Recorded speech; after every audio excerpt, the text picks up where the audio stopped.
Greetings, truth warriors, and welcome back to the murky swamp of deception from whence we unearth the remarkable truth about the wicked world of Prince Harry and Meghan Markle. Hello there, good people. Once again, we come before you today with even more damning evidence of the Duchess of Deceptions, our great and terrible foe, limitless greed and shameless fraudulence. Today's tale of theft and robbery is so outrageously bold that it will sicken your stomach.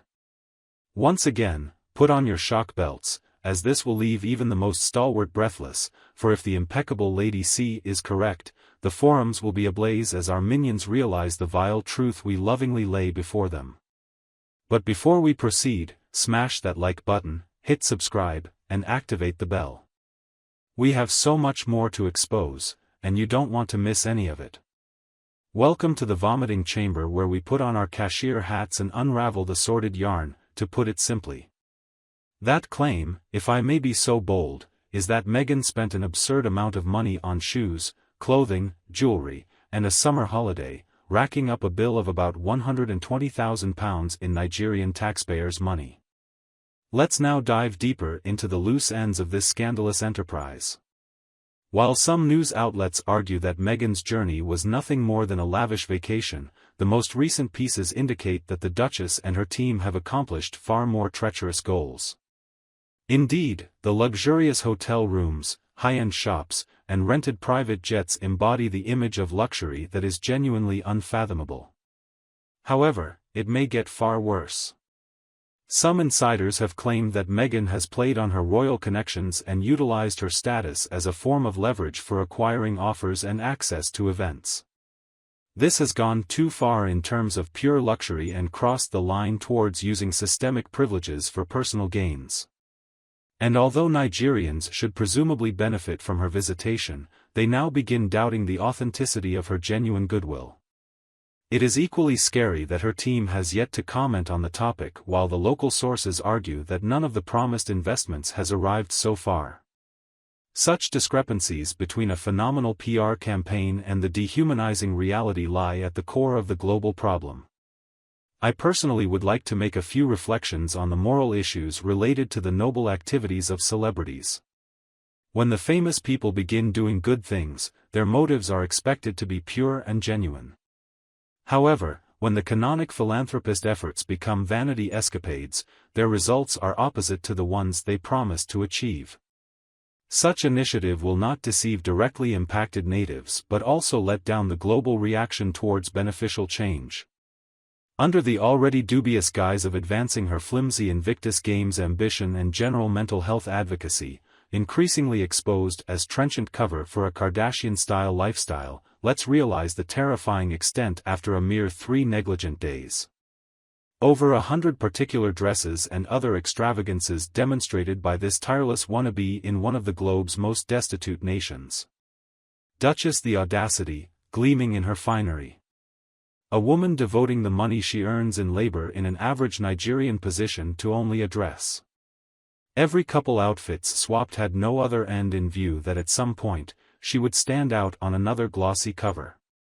Head tossed back, waif-like arms reached out to the commoners, all enveloped in preposterously expensive designer wares far more priced than a little village's GDP. Still, she was openly breathing through a cloth, just to make certain she did not have to adjust for local sense so that she could maintain that aura of the British Raj. And for? It is as if the entire thing boils down to a vague, insincere wink that mental fragility can be and should be normalized. One cannot imagine her getting through an hour's conversation with real individuals dealing with genuine challenges. The sheer willing selfishness needed to make generational poverty, voyeurism and systemic inequity your personal runway, rather than a pulpit, is still unfathomable in my view.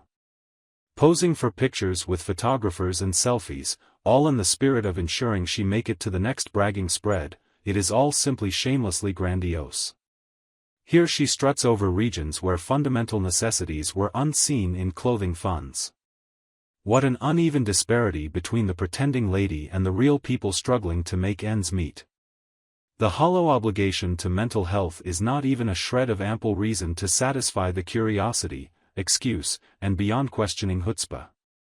Where will be the proof of genuine dedication to any of these causes she claims to be championing? Doing it plainly obviously reveals what she considers to be women's right and other people's obligation. The Gulliver's sumptuous Hollywood mansion is faceted with blood diamonds and serves as a chillingly callous exhibition. To live so ostentatiously, to act so victimized, and to be so ignorant and unembarrassed in front of these homeless individuals all at once is breathtaking. It is the same type of performative colonial drama that Lady C has always berated the British ruling class for engaging in. And yes, this social crusading marchioness is also deserving of such noble disdain. One can just imagine the awkward sneer on Lady C's face as she scrolls through some ridiculous list of Meghan slave-affected lavish acquisitions in third-world countries: $50,000 Lorraine Schwartz pinky rings, Cartier timepieces that costs around $20,000 a get, $20,000 plus in diamond jewelry used to endorse her children like a low-rent facsimile of Angelina Jolie. These figures of opulence are not solely tasteless, they are borderline Marie Antoinette for someone who pretends to support the people. This is not to say that the plain garments and humble jewelry she flaunted during the Nigerian episode are deserving of scorn. It is the discussion that occurs when we look into how this whole PR nightmare was constructed in the initial place. The truth of what her charitable giving implies is even worse. Aid to those less fortunate is little more than a marketing strategy for her, a means to show off her wealth and imagined altruism without genuinely addressing any real difficulties. Many of Lady C's criticisms also address this central hypocrisy. She has a history of pointing fingers at the vapid excesses of the British elite and the casual way they use the less fortunate to virtue signal, so it's no wonder her ire on this point is particularly evident in her reviews. And how is it any less than absurd? It's not only that Meghan's entire getup is built out of diamonds and designer clothes, it's that diamonds and designer clothes are totems of a life genuinely and impossibly distant from the rest of us. What comes next is at least as galling. How, for example, is any of this put together? The sheer amount of security forces required to fly her everywhere, the caravans upon caravans of transportation and sycophants, how can this possibly be the best use of resources? That's the thing, of course, it isn't.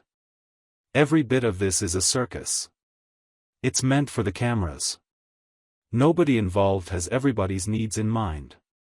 People are thrown whatever bones are necessary for the narrative and window dressing to hold up. The event winds up being a sort of living indicator of the vast and real disparities still at work in the world. It is a reminder that we need actual change, not scams. The entire thing winds up being something of a Socratic mirror for each of us, Lady C included, to see things about the world we don't very much like, and for those who see them most clearly, it is a demand that we do better.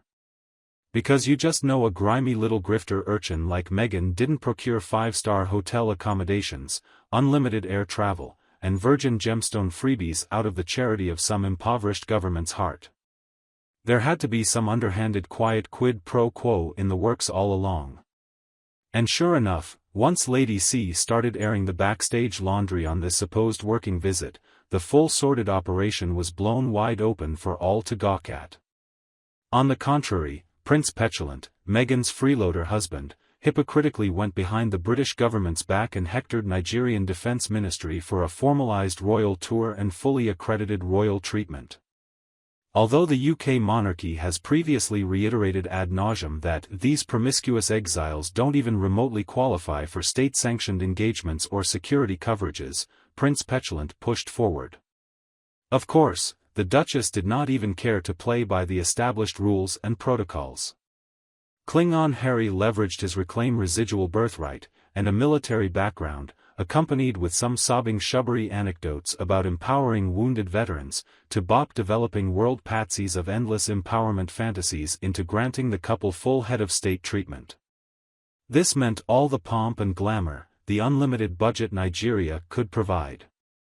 The Nigerian government likely was blindsided with irresistible connections and benefits and went along, granting the couple all the luxurious stays, dining, fleets of fuel-gulping behemoths at their whimsies, and whatever their desires flung their way. All these wasted money, known to be taxpayers' hard-earned pain and suffering in a land where the ruling class thrives on wanton looting and the poor languish in an under-equipped dystopia. No wonder the current UK populace cries derision and disgust at the couple for so wantonly exploiting their former royal status. People from all over the world share in their disbelief and anger about the duo's greedy hypocrisy.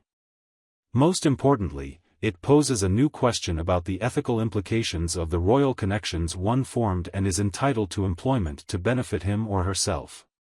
Finally, it justifies the need for clear guidelines and accountability for former royals who continue to monetize their shreds of influence despite their shady, official status. So, guys, what is your opinion about it? Express your thoughts in comments and don't forget to write me whether you like this story or not. For now, expect more appalling stories and scandalous revelations from our YouTube channel. Like, share, and subscribe and keep up with the most recent developments in the royal family. That's it for this article.